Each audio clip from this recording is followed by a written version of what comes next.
बड़ा बेबाक बोलते हैं, सीधी बात बोलते हैं, वाजिब मांग करते हैं। हम बात गढ़वा विधानसभा क्षेत्र से पूर्व विधायक पूर्व मंत्री गिरिनाथ सिंह की कर रहे हैं। आज उनके द्वारा अपने आवास पर एक प्रेस वार्ता का आयोजन किया गया। दो मांगे थी जो दोनों महत्वपूर्ण हैं। पहली मांग यह कि आपको यह मालूम है कि झारखंड के वर्तमान मुख्यमंत्री हेमंत सोरेन कल सरकार आपके द्वार कार्यक्रम के तहत जिला मुख्यालय से थोड़ी ही दूर पर स्थित पेस्का में पहुंचे थे, जहां पर उनके द्वारा संबोधन में कई बातें कही गई, लेकिन अपने उस वादे को भूल गए जो उन्होंने उसी मैदान में 2019 के चुनाव में किया था। यह बातें गिरिनाथ सिंह ने आज कही। उनके द्वारा याद दिलाया गया कि उसी मैदान में, उस चुनावी सभा में हेमंत सोरेन द्वारा ही कहा गया था कि पेस्का को हम प्रखंड बनाएंगे। हमें एक लाइन में आपको बता दें कि जब हम वहां खबर कवर करने पहुंचे थे मुख्यमंत्री के उस कार्यक्रम का, तो लोगों ने बताया था कि 1956 के आसपास प्रखंड कार्यालय पेस्का में संचालित होता था, जो वर्तमान में मेराल में चला गया। जहां लोगों को मेराल प्रखंड कार्यालय में जाने के लिए पेस्का के और उसके आसपास के लोगों को लंबी दूरी तय करनी पड़ती है। वह सालों से लोग मांग कर रहे हैं कि यहां पेस्का को प्रखंड बनाया जाए।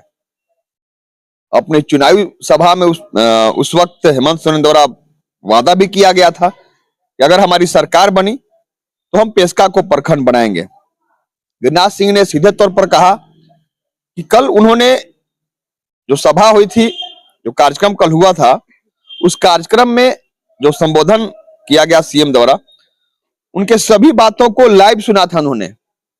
उन्हें आशा थी, पूरा विश्वास था कि मुख्यमंत्री अपने चुनावी वायदे को पूरा करेंगे, यानी पेस्का को प्रखंड बनाने की घोषणा करेंगे। लेकिन ऐसी बातें नहीं हुई। इसे लेकर गिरिनाथ सिंह द्वारा कहा गया कि पेस्का प्रखंड बनेगा, साथ ही ओखरगाड़ा भी। उसी वक्त से ओखरगाड़ा को प्रखंड बनाने की भी मांग हो रही है।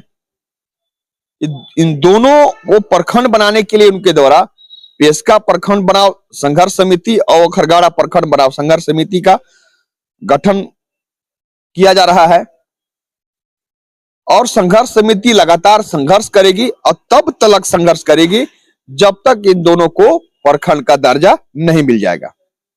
यह तो एक मांग हो गई। दूसरी मांग उन्होंने यह की कि बालू को लेकर के लगातार रार मचा हुआ है। बालू लोगों को नहीं मिल रहा है। एक तरफ बालू नहीं मिल रहा है तो दूसरी तरफ आवास बनाने का दबाव भी है। अब आप सोचिए कि आवास कहां से बनेगा। बार बार लोगों को सरकारी नुमाइंदों की बातों को सुनना पड़ रहा है कि आवास का निर्माण पूरा नहीं हो रहा है, और दूसरी ओर बालू नहीं मिल रहा है। ऐसे में उनके द्वारा कहा गया कि 15 तारीख तक, यानी 15 दिसंबर तक वो इंतजार करेंगे। अगर 15 दिसंबर तक बालू को लेकर कोई ठोस पहल नहीं हुई, कोई कंक्रीट पहल नहीं हुई, तो अगले 16 दिसंबर से गिरिनाथ सिंह उग्र आंदोलन करना शुरू कर देंगे।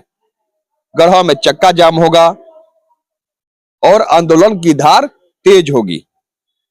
सुनिए गिरिनाथ सिंह ने उस प्रेस वार्ता में क्या कहा। तो मैंने बता दिया कि कल बड़ी उम्मीद थी, इस राज्य के मुखिया माननीय हेमंत जी आए थे, बहुत आशा और विश्वास था, और ऐसे जगह पर आए थे जो 2019 में भी हुआ आए थे, उसी पवित्र भूमि पर। और बड़ी उम्मीद थी हम लोगों को कि अपना संकल्प और पवित्र जो भूमि है उसको प्रखंड का दर्जा हम लोगों को मिल जाएगा। और मुझे विश्वास था क्योंकि उनके मंत्रिमंडल के सारे वरीय साथी आए हुए थे, लेकिन अफसोस के साथ, दुख के साथ कहना पड़ा है कि उनको न याद रहा, न प्रतिनिधि को याद रहा,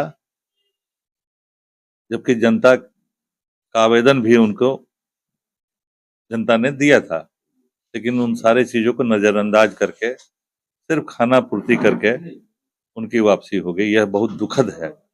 इसीलिए जनता का विश्वास सरकार और नेता पर से उठता है, क्योंकि उसी भूमि पर उन्होंने संकल्प लिया था, मेरी सरकार बनेगी तो पेस्का को मैं प्रखंड का दर्जा दूंगा। वही स्थिति ओखरगाड़ा की भी है। ओखरगाड़ा का तो लोगों ने बोर्ड भी लगा दिया था, हम खुद देखे हैं उस बोर्ड को, बल्कि फोटो भी हमारे पास होगा। तो ये जनता के साथ भद्दा मजाक है। सिर्फ खाना पूर्ति के लिए अबुआ आवास का घोषणा किया गया सरकार के द्वारा। हजारों आवेदन प्रत्येक प्रखंड से आ रहा है। वह अबुआ आवास कैसे बनेगा? मिट्टी से बनेगा, पत्थर से बनेगा, गिट्टी से बनेगा, बालू से बनेगा। बालू के लिए लोग तरस रहे हैं। सीमेंट और छड़ तो अलग का विषय है, जो उसका प्राकलन उसके हिसाब से सरकार देती है, उसको जोड़ दे। लेकिन बालू जो 8,000 रुपए टेलर बंसीधर नगर में बिकना शुरू हो गया है, यह किस भाव का पड़ेगा अबुआ आवास? कैसे बनेगा? तो सिर्फ लुभावना नारा दे करके इस राज्य के जनता को 4 साल तक, 4.5 साल हो ही गया ना। अब तो 24 का चुनाव का वर्ष है। अब 24 में जो आप घोषणा कीजिएगा तो घोषणा का कोई मतलब नहीं है ना। इसलिए जनता का विश्वास उठ रही है। बेरोजगारी भत्ता के बारे में आपने बोला था, 1 रुपया भी किसी को 1 लाल पैसा नहीं मिला। रोजगार देने के लिए आपने बोला था, नियुक्ति के लिए बोला था, खाना पूर्ति के लिए साल में 200-300 कहीं कहीं जो रिक्ति है उसकी बहाली कर। 2016 में ही शिक्षकों की नियुक्ति का निकला था, जो किसी न किसी कारण से लोग न्यायालय में फंसा के रखा था। वह क्लियर हुआ तो कुछ लोगों की बहाली हुई है। वो तो पीछे का 2016 का था। तो सिर्फ लॉलीपॉप दे के कितना दिन चलाइएगा इस झारखंड को? विडंबना तो यही है।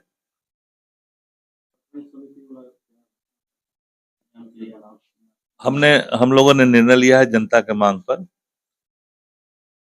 कि पेस्का और ओखरगाड़ा को प्रखंड दिलाने के लिए संघर्ष समिति का निर्माण किया है। पेस्का प्रखंड संघर्ष समिति के संयोजक श्री BN ठाकुर जी के नेतृत्व में हम लोग लड़ाई लड़ेंगे और ओखरगाड़ा प्रखंड के लिए श्री गंगा प्रसाद अग्रवाल जो सीहो के रहने वाले हैं, उनके नेतृत्व में हम लोग कमेटी बना करके और संघर्ष करेंगे और प्रखंड बनाने के लिए सरकार को बाध्य करेंगे। और साथ ही साथ बालू की जो स्थिति है बद से बदतर है। जबरदस्ती सरकार प्रशासन जो है आम आदमी को चोर बनाती है। हमारे सारे ग्रामीण ट्रैक्टर चलाने वाले भाई, मजदूर भाई, सारे लोग परेशान हैं। जबरदस्ती उनको चोर बनाया जा रहा है। अगर 15 दिसंबर तक जिला प्रशासन और राज्य सरकार अस्थायी निदान अगर नहीं करती है तो हम लोग उग्र आंदोलन करके गढ़वा जिला को जाम करेंगे, तिथि निर्धारित करके। आम लोगों के राय से यही निर्णय हुआ है। आपने उनकी बातों को सुना, यही 2 बात उन्होंने कहा। अब देखना यह होगा कि सरकार उस आंदोलन को झेलती है या 15 दिसंबर तक बालू को अस्थायी करती है, बालू का मिलना शुरू हो जाता है। पहली बात। दूसरी बात यह भी देखना होगा कि जो प्रखंड बना और संघर्ष समिति जो संघर्ष करेगी, उनका संघर्ष या लंबा दिनों तक चलता है या उनकी मांगों को तवज्जो देते हुए सरकार इन पेस्का को और ओखरगाड़ा को प्रखंड बनाने की घोषणा करती है। धन्यवाद।